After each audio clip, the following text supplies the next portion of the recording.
For 3 decades, Johnny Carson reigned as the undisputed king of late-night television, captivating millions with his sharp wit, impeccable timing, and effortless charm as host of The Tonight Show from 1962 to 1992. But when the final curtain fell, he didn't just retire from the stage, he quietly vanished from the public eye, choosing a life of near-total isolation that puzzled fans and fascinated the media.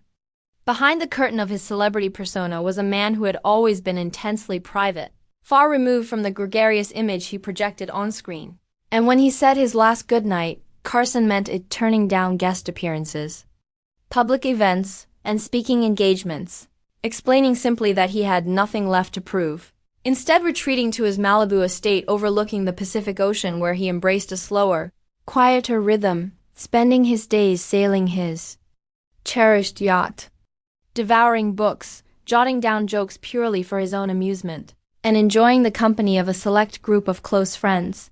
Yet there was a more somber truth behind his retreat: years of heavy smoking, a habit that had followed him since his youth and was even visible during commercial breaks in his early television days, had taken a serious toll on his health, and by the late 1990s his well-being began to decline, culminating in a diagnosis of emphysema in 2002 that made public life not just undesirable but physically taxing.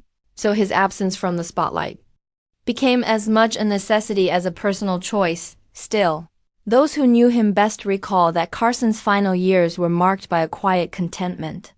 He remained intellectually engaged, deeply generous, often donating millions anonymously to causes he believed in, and kept in touch with a few trusted friends like David Letterman, even faxing him jokes to use on air, a subtle sign that his comedic instincts never dimmed. And though the world saw little of him in those final years, he seemed to find fulfillment in the very privacy he had always craved. Until January 23, 2005, when Carson passed away at the age of 79.